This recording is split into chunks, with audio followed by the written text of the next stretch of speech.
Hello, my name is Jason Crafton. I'm the trumpet professor at Virginia Tech. Today I'd like to share with you my performance of the VBODA District VI Etude for this fall, along with a few tips and tricks for successful performance and audition. I hope you enjoy.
I'd like to start off today talking about practice.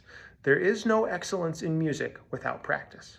So if you want to audition successfully for any all-district or all-Virginia ensemble, you need to make practice outside of rehearsal a part of your daily routine. So how do we do this?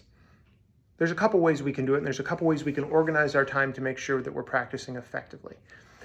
My students here at Virginia Tech divide their time in the practice room in between two areas. The first is their fundamentals, and the second is their repertoire. Our fundamental practice is divided up into four basic areas. Every day, we're going to practice things that help us work on our tone and sound.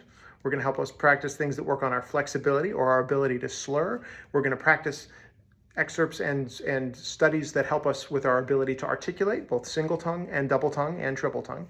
And finally, we're going to work on things that help us with our technique or our ability to push buttons. After we practice fundamentals, we're going to practice our repertoire. This could be music you're preparing for band or orchestra or any other ensemble that you're in, or music that you're preparing for a solo performance, for an audition, or even just music that you're working on for fun. But every day we're going to practice our fundamentals and we're going to practice our repertoire. And students and professionals that are really successful are doing those things in equal proportions. We're practicing fundamentals and repertoire for the same amount of time. If you have questions about how to practice or how to set up your practice routine, if you're looking for specific exercises or studies to work on in order to improve, please send me an email. My email address is available at the end of this video. Before we get to the etude itself, let's take a second and talk about auditions. Auditions can be a nerve-wracking experience, and what I would say is that everyone gets nervous for auditions, even me. At this point in my career, I've learned a few things about auditions that I'd like to share with you. First off, remember that all of the people on the audition panel are there to hear you play great. They want to hear you play great. They're on your side. Every single one of those people has taken auditions themselves, and they empathize with how you may be feeling. So you're not walking into a scenario where people are particularly adversarial or hoping that you're going to fail. It's really just the opposite.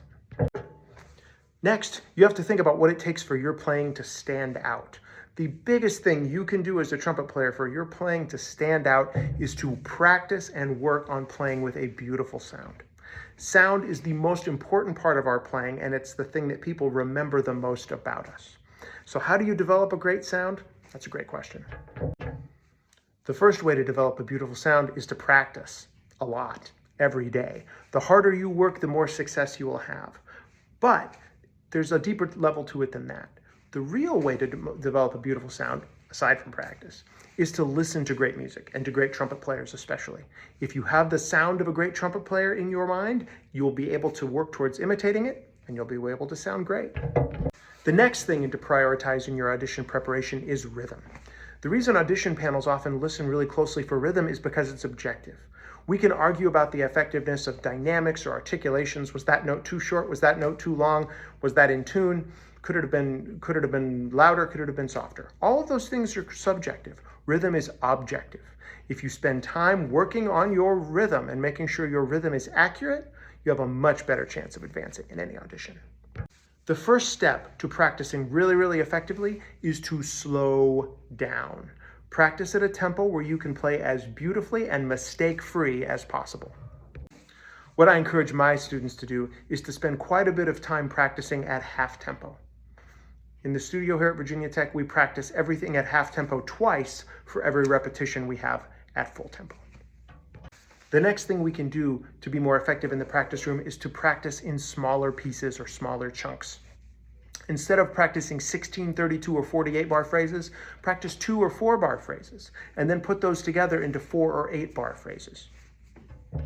By embracing slow practice and smaller sections, we can get better faster. Let's spend a few minutes talking about this year's Etude specifically. The first thing you'll notice about it is that it's constructed in 3 distinct sections.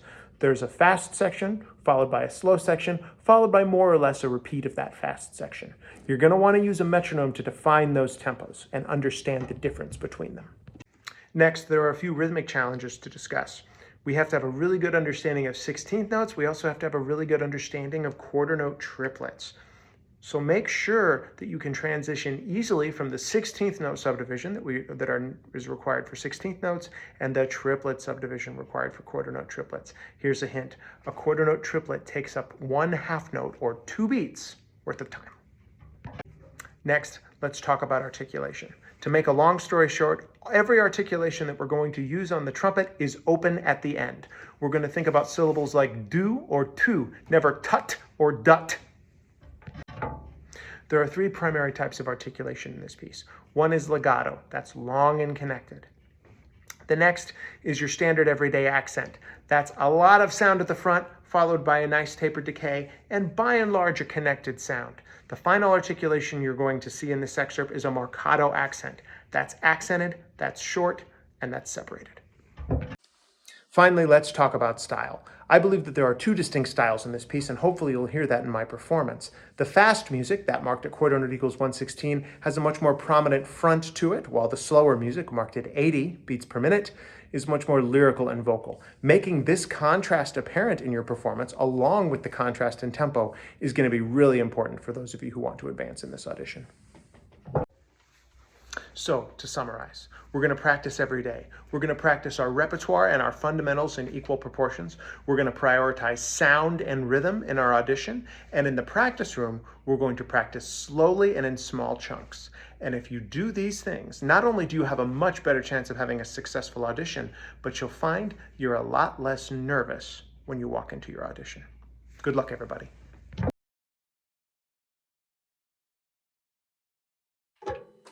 If you have any specific questions about this year's audition excerpt, please feel free to send me an email. If you want to send me a video of you playing, I'd be happy to give you my thoughts.